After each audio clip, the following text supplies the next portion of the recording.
pemirsa, apa kabar Anda di pagi hari ini? Senang sekali saya Graciela Taime dapat menjumpai Anda dalam Berita Papua. Sejumlah berita menarik dan teraktual telah berhasil dirangkum tim redaksi kami. Berikut 3 berita utamanya hari ini.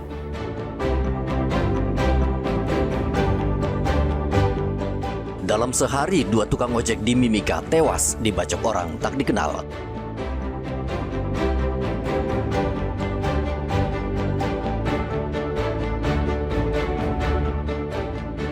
Jelang Natal dan Tahun Baru, harga daging sapi di Merauke melonjak.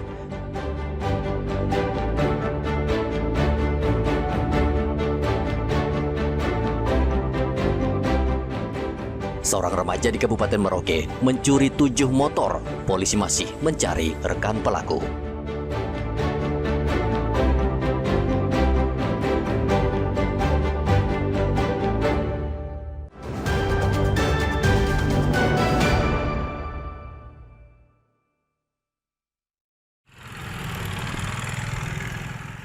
Operasi Zebra 2025 resmi berakhir pada 30 November 2025. Kasat Lantas Polres Merauke Ibtu Reza Hilmi mengungkapkan selama operasi berlangsung terdapat 1 korban meninggal dunia serta meningkatnya pelanggaran lalu lintas. Pelanggaran terbanyak didominasi oleh pengendara tanpa SIM dan kendaraan tanpa surat kendaraan. Dapat kami katakan bahwasanya data untuk pelanggaran lalu lintas sendiri jumlahnya terdapat 351 tilang. Kemudian dengan rincian untuk roda 2 294, kemudian roda 4 57. Setelah itu untuk melaksanakan teguran pada saat operasi Zebra kemarin terdapat 424, yang dimana kendaraan roda 2 322, untuk roda 4 104. Dan kemudian untuk jumlah angka kecelakaan yang berakibat fatal, ya saya katakan sekali lagi, yang berakibat fatalitas, yakni meninggal dunia 1. Polres Manokwari juga merilis hasil operasi Zebra Mansinam 2025. Berdasarkan data kepolisian, lebih dari 200 pengendara telah ditindak, baik melalui penilangan maupun peneguran. Polres juga menangani kecelakaan yang menyebabkan 3 orang meninggal dunia selama operasi berlangsung 2 pekan. Kasat Lantas Polres Manokwari Ibtu Nurfah Tajong mengatakan Satlantas tidak berhenti saat operasi Zebra, namun akan terus menekan angka pelanggaran dan menurunkan tingkat fatalitas kecelakaan lalu lintas di Manokwari.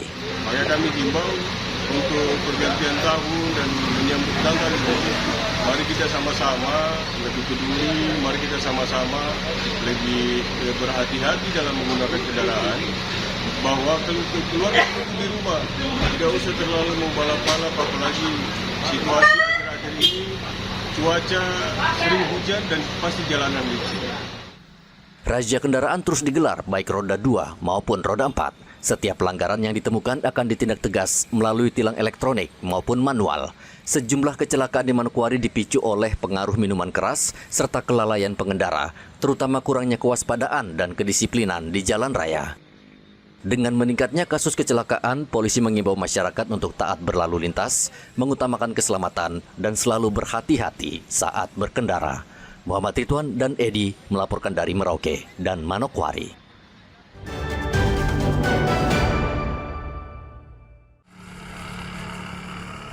Dalam peringatan Hari Disabilitas Internasional, sejumlah lembaga pendidikan khusus, termasuk sekolah luar biasa di Merauke, menggelar doa bersama untuk Kiki, bocah disabilitas yang tewas dianiaya beberapa waktu lalu.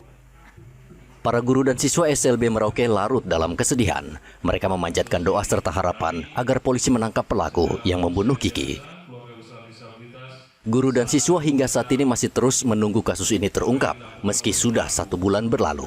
Hari ini adalah hari luar biasa, merupakan Hari Disabilitas Internasional. Kami melaksanakan kegiatan ini sebagai bentuk kepedulian, kebersamaan. Tidak ada acara yang meriah. Kami khususkan mengirimkan doa buat anda-anda Kiki. Semoga anda-anda Kiki damai di sisi Tuhan, sudah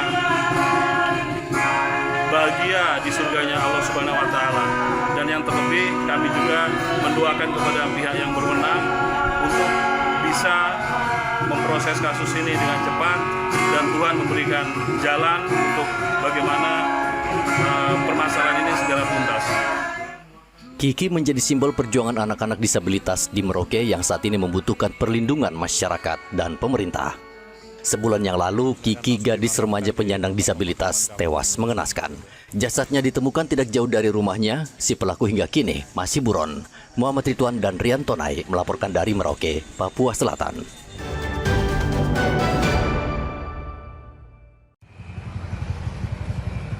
Pengungkapan jaringan peredaran ganja lintas wilayah kembali terjadi di perbatasan Kerom, Jayapura.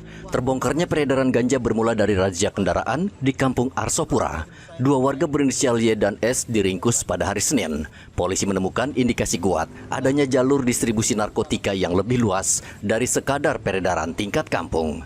Aparat menelusuri alur pasokan hingga akhirnya melakukan penyergapan 2 pemuda lain berinisial R dan D di kota Jayapura. Dari operasi ini, polisi menyita 8 bungkus besar plastik bening berisi ganja kering, telepon genggam, 2 motor, serta uang tunai. Lakukan razia di Polsek Kanto, wilayah hukum Polsek Kanto, dan malam itu kami mengamankan 2 orang pengguna narkoba, pemakai pengguna narkoba menggunakan motor, dan kami razia mendapatkan 1 paket ganja yang telah dipakai dengan 1 botol miras jenisnya. Kami langsung musnahkan di tempat untuk ganjanya, dan pengguna ini kami bawa ke Mapolsek untuk kami berkoordinasi dengan Sat Narkoba Polres Kerom untuk proses lebih lanjut.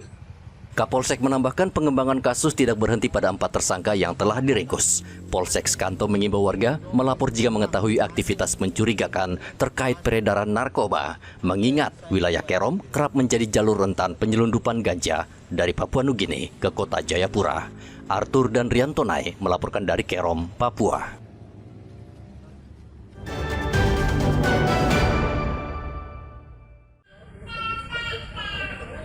Remaja berusia 13 tahun ini diringkus Polres Merauke karena terlibat dalam sejumlah kasus pencurian sepeda motor.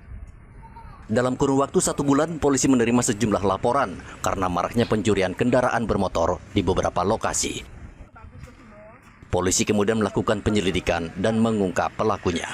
Polisi menemukan 7 motor di pekarangan salah satu rumah. Sebagian motor masih utuh dan sebagian lagi sudah dipreteli pelaku. Saat ini polisi masih meminta keterangan pelaku untuk menelusuri kemungkinan keterlibatan pihak lain. Berhasil ada mengamankan 7 unit kendaraan, di mana hasil penyelidikan selama hampir 1 bulan ada mengamankan 7 unit kendaraan dengan berbagai jenis motor. Pelaku sementara kita amankan ada 1, dan itu pun kami sampai saat ini masih melakukan pengembangan terkait kendaraan yang selama ini dilakukan pencurian. Terkait untuk pelakunya kami masih dalami, masih lakukan penyelidikan terus untuk terkait para pelaku-pelaku yang melakukan pencurian kendaraan bermotor. Misalkan itu pun terkait pelaku ini masih di bawah umur, itu sekitar 14-15 tahun. Seluruh barang bukti berupa sepeda motor kini disita di Mapolres Merauke dan tidak menutup kemungkinan jumlah barang bukti akan bertambah. Diduga pelaku tidak bekerja sendiri, polisi masih terus mengembangkan kasus ini. Muhammad Ridwan dan Rian Tonai melaporkan dari Merauke, Papua Selatan.